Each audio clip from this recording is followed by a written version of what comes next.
Welcome to The Voice America. Today we'll be discussing on how Biden betrayed Trump. But before we continue, do not forget to subscribe and hit the notification bell to always get updated on our latest video. Let's begin. The vagaries of America's foreign entanglements don't usually much figure into the lives of these residing during this tiny hamlet, the seat of Elliott County and its only real town.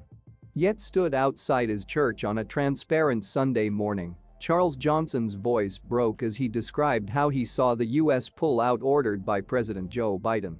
It had been an absolute disgrace that American troops left in the center of the night, abandoning Afghan allies who had sacrificed their lives and their reputations, and therefore the safety of their families, the preacher said.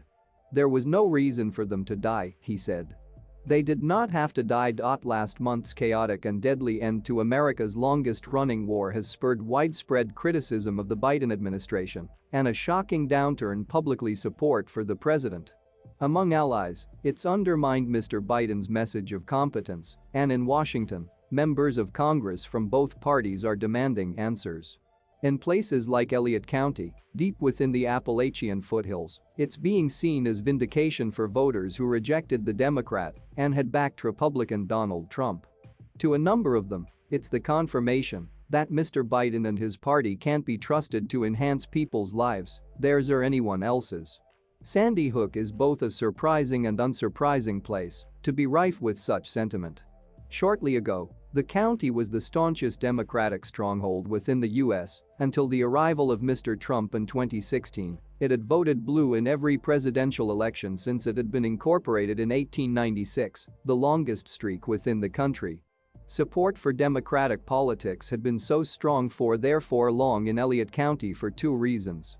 Within the early 20th century, it had been the party of the Old South still hostile to the values of the North against which a war had been fought. By the 1930s, it had been due to the embrace of the New Deal, a huge government program to make social safety nets and jobs amid the Good Depression.